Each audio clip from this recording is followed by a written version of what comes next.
All right, hello everybody, welcome back to the channel. And if you are familiar with cinematography in the least, you will know the age-old saying that backlight is best. You should always be backlighting. If you're outside, backlight. Why? It's easier. In fact, I should probably do a whole video on why backlight is better. There are multiple different reasons, but if you are front lighting something outside, chances are it's going to be more difficult to control. It's going to be more difficult to make look nice. And because I'm not very good at cinematography, and I suspect if you're watching this, you two are also not very good at cinematography, we want to stack all the chips in our favor. We want everything to be as easy as possible to control what is very difficult to control. We want the least amount of input and we want the most output because we're not very good. With that being said, yes, we should backlight most things, most times, but there is one time that nobody ever told me not to backlight things. In fact, I had to find it out on my own. And I'm ashamed to say I didn't really even find it out or figure it out on my own until I was actually there on the day going, wait a second, this doesn't seem right. The results that I'm getting don't seem to be as good as what I thought I would be getting. And that is what we are looking at today. When not to backlight. And you think, well, there's going to be lots of different times that you don't backlight. Of course, when the story calls for it, that's when I'm going to not backlight. That's not the right answer. Right? The story always calls for backlight because backlight makes things look better, except for one specific instance.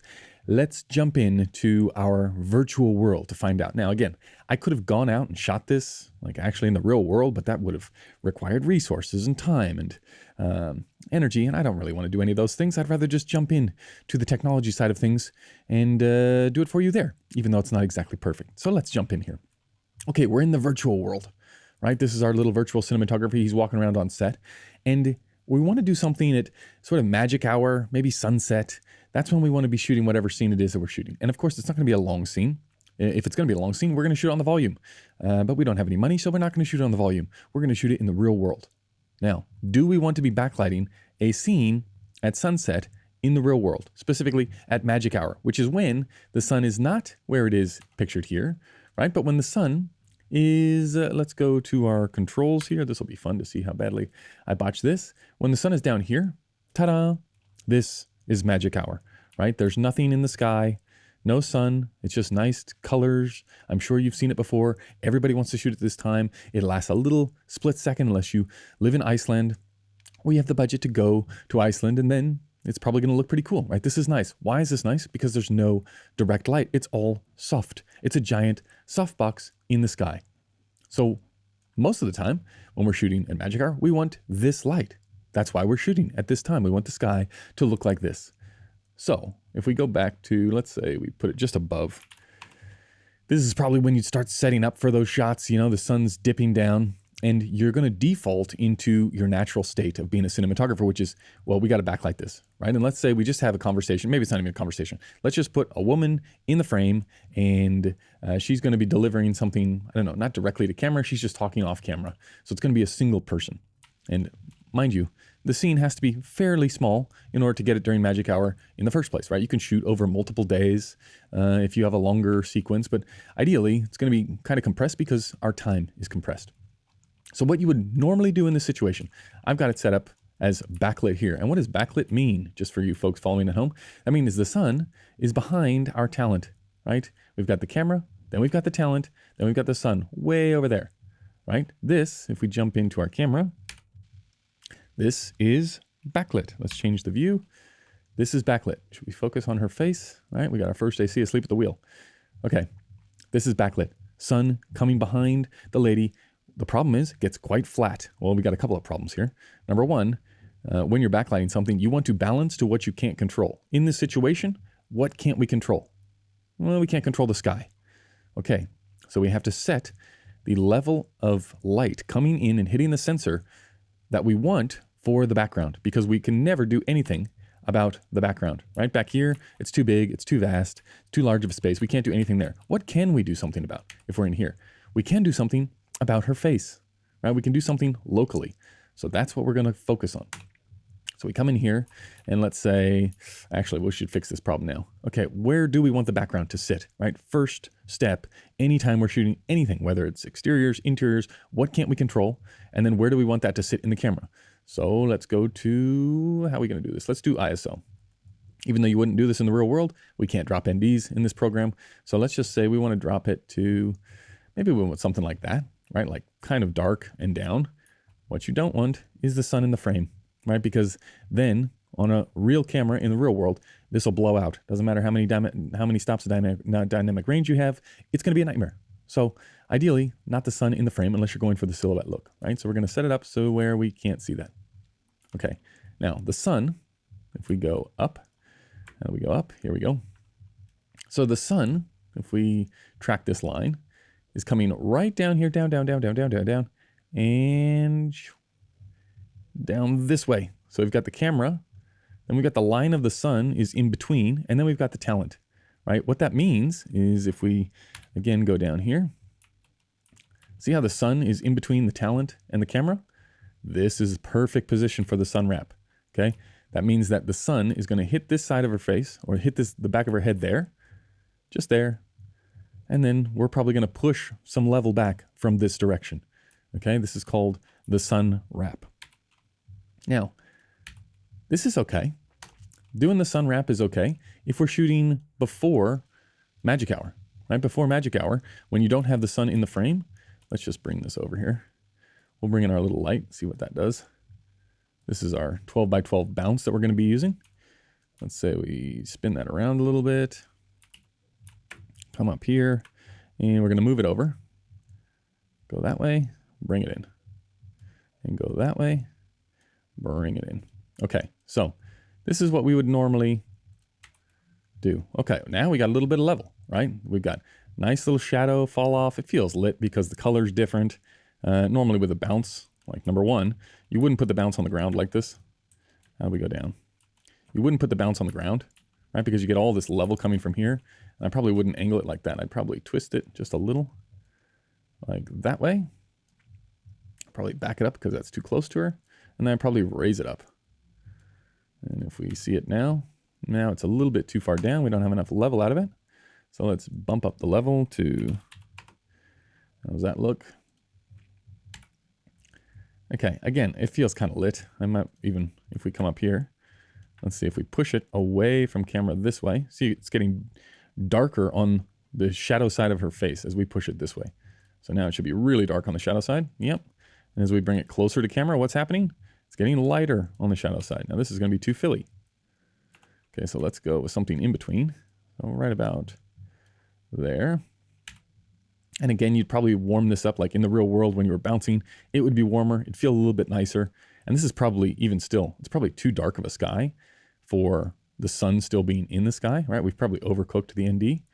So let's go like that. And then let's lower this down a little bit to make it feel slightly more realistic. Okay, like that's like, yeah, we're outside, it's sunny. Maybe it's still a little bit too cute. So let's twist it. And now we're getting less level on her face. Yeah, a little bit more natural. Okay, this isn't bad, right? But this is the sun not in the frame. This is classic backlit. And we haven't even brought in any neg or anything for the shadow side, but this is okay. Now the problem is, what happens when the sun goes from 15 to 5? Okay, now let's see. Okay, now we got the sun smack bang in the frame. It's never going to look like this. In the real world, it's going to completely blow out. You're not going to be able to get enough level back. The difference between the shadow side and the key side is going to be so extreme that it's going to be really hard to work your way back, right? And also, what ends up happening, and this is the main reason why we're not backlighting at magic hour, is because what's going to happen here is you're going to get no color in the sky, right? There's not a lot of color in the sky. Where am I? The computer's going crazy. Let's just try and fix that. Okay, that's not going to work. Perfect. Let's escape out of there. Oops. Okay, computer about to crash. Freeze. There's no color in the sky over there. I don't know if you can see it on this program, right? Bottom right, there's no color over there. As we go away from the sun, come over this way. Now that's the normal sunset hues that you want, right? The clouds and the sky are much darker and further down the further away you get from the sun. And that generally is the look that you want during magic hour. But the problem with shooting in magic hour is that only lasts a little tiny amount of time. So how do we make that last longer? How do we extend magic hour? We don't shoot backlit. Watch what happens now. So let's get out of this. We're going to turn this off. And now what we're going to do is we're going to take this lady and we're going to spin her around. So directly facing the sun. We'll take our camera and we will go into the camera. Let's see, this is going to kill me again with this. Yep, perfect. Okay, so we're going to spin around. Oh my God. It's going to happen. It's going to break. Where is it? Where am I? Oh my God, I'm lost. Is anybody out there? Okay. I'm going to spin around. Now, ladies and gentlemen, this is front light. Already, you can imagine the problem with front light. Let's focus on you. Is we're going to be casting a shadow straight onto her. This is not a good look, right? You see all of our accoutrements around. Anything that would shape the light is not going to be good. Plus, it's just going to be really hard to shape. How do we stop that? We're going to take a big giant solid. And we're going to take that solid. And we're going to move it behind our character, behind our camera. And this is going to create a big giant shadow. Okay, now we will like the big shadow. Let's move this out of the way. Our other 12 by 12. Move. Move. Okay, now what we're going to do now, oops, go back. Let's see what that looks like. Okay, not great, right? But if we come around, let's take a slightly different angle. Look at that sky compared to light sky over there, right? And in the real world, again, this would be more extreme. You're going to get a much whiter sky, less saturation, more saturation as you come around away from the sun. So now what we're going to do is let's take this lady and we will turn her ever so slightly. So let's orient the action this way. There she goes. Now she's looking that way. And now what we're going to do is we're going to take this solid. We're going to move it slightly that way. Look at the shadow on the ground. We get it to about there. Whoops, it's not covering her. Right there. Now we're going to take our bounce. And now we're going to slide it down. I'm going to slide it to the opposite side of her. So we come up. We're going to slide the bounce this way. And let's turn it on. Now we come in here. Now that's too much. Too much level. So we take it down again. Let's go to 40. And we jump inside the camera. Okay, now we focus there. Let's take a photo of that. Okay, now what we get when we do this, right? Now this only works for scenes that you can actually block out enough of. But what it means is if we block the light in the real world, like as this sun goes further and further down, let's keep going with the sun down. Okay, it's gonna get darker and darker and darker. What ends up happening? You don't even need a light over here, right? You can do this strictly with a bounce because the sky gets darker and darker and darker as it goes up and up and up, which gets a deeper and deeper color, which is usually what you're going after for magic hour. So to extend magic hour, you can start magic hour from as soon as you can get this person in shadow, right? You can start this look because you'll be able to pull down in camera, you'll be able to pull down that sky way, way, way down. And you'll have way more color in the sky, which is going to look so much better than doing the opposite. The thing that you have to remember is you have to be able to cover the entire scene with neg. So sometimes you can do that with like a 12 by 12. Sometimes it takes something bigger, 20 by 12. Sometimes you have to get even bigger. It's a easy process, but you have to understand exactly what we're looking for. We're looking for the richness in the sky, right? We don't want to be pointing towards the sun because that makes things lighter and lighter and lighter with less and less color. So the only time I would say that I would be drawn to backlight or not backlight, sorry, to front light would be, can we cover up the entire scene and extend out magic hour as long as possible? Because the further away in the sky we look from the sun, the deeper the color is going to be in the background. Okay, now you got to go out in the real world. Do this for yourself. Look at sunset. As soon as the sun goes below the horizon, look in either direction. One's going to be really lit up because the sun is quite close. The other side is going to be much deeper, darker, and richer. And oftentimes, you don't even need this, right? Like because you're going for that low contrast look, you don't even need this when, let's just turn this off. You don't need it when you're shooting here because you're going for the low contrast look, and much like an overcast day, a lot of the shape can come straight from the neg. So if we bring this closer, let's bring that really close to set, and we come this way. So now if we jump inside the camera, oftentimes there will be enough bounce this way from this side of her face, from just the ambient sky. You're using the neg to take away ambient, and the ambient is providing the key, which if you have an ambient key, it's going to be so soft and it's going to be so natural. It's going to feel incredibly easy and something that will keep the color much longer. So if you're looking to extend magic hour, just think about not shooting towards the sun, because towards the sun, the window compresses smaller and smaller and smaller as the sun goes below the horizon. Right? So again, let's take this below the horizon now.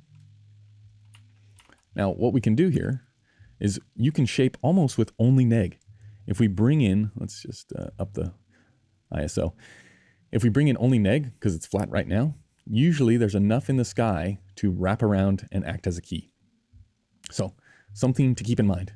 Yes, backlight matches. It's always easier if you're doing coverage of two people talking to one another. It's going to be easier. But as it gets lower and lower in the sky, when you don't want it in the frame, think about flopping it and shooting away from the sun so you can get those richer tones as the sun settles. It's the same thing also if you're doing the opposite. If you're doing morning time, oftentimes you want to be shooting away from where the sun is going to be rising, because as it rises, you're going to have this huge blob of hot light in the background that you're never going to be able to balance to. So, and again, I stumbled upon this, just looking around going like, wait a second, why is it going so fast? And why does it look better if I point in this direction? And if it looks better in that direction in terms of what I can't control, which is the sky, well then what damage can I do, or what can I control in the foreground? Oh, all I have to do is add a little bit of neg, or all I have to do is add a little bit of bounce. Because again, say you get stuck for level here, say you don't have enough level to what you like. And let's say the sun is a little bit higher in the sky. Right, so you get something like that. Now, it'd be really hard to shoot that way, right into that sun. But here, if we're going for magic hour, all you have to do is place the bounce outside of the shadowed area. Right, this is just like if you're using an overhead. We put that on ray trace, jump in there. That's too much, right? Let's go. Actually, we could probably just lower the ISO, didn't we? Raise it up. Let's jump in there. Let's lower this. And now maybe it's not enough out of this lamp, so now we would crank it up a little. Let's go to 60. Oops, that's way too much. 60. Jump back in. Ta-da! So you got richer colors in the background, more control in the foreground. Of course, this depends on your shot size and your budget, right? You can't do, can you do some huge giant wide this way? Probably not, but you can do the close-up coverage before you do the wide stuff. So if you're going to schedule this day and you wanted to shoot magic hour and you didn't want to shoot towards the sun, what you're going to do is you're going to do all this coverage before, talking, heads, overs, all of that stuff. You're going to do that instead of at whatever time this is. Let's say this is 6:30 at night. Instead of doing it at 6:30, we can start doing this coverage when? Can we get in shadow here? Yeah, we're still in shadow. Let's go this way. Back it off, make it a little bit more realistic. So we can start shooting this. Go, go, go, go, go. Right there. Right? What time is that? That's like 3 o'clock in the afternoon. Okay, so we can get 3 hours of shooting for our sunset look, because we'll be able to pull that sky way down and get that richness in the sky way down. And then when you bump out for the wide, let's see this. You can do it when it's actually, when there's shadow actually on the ground, right? Because we don't want to see that shadow. So you'd have to work it in reverse for the schedules. But nobody ever told me, and I wish somebody would have told me, if you want color in the sky, don't shoot towards the sun at magic hour. I don't know. You tell me if it works. I might be crazy. Okay, that's going to do it for this one. Many thanks. We'll see you in the next one. Goodbye.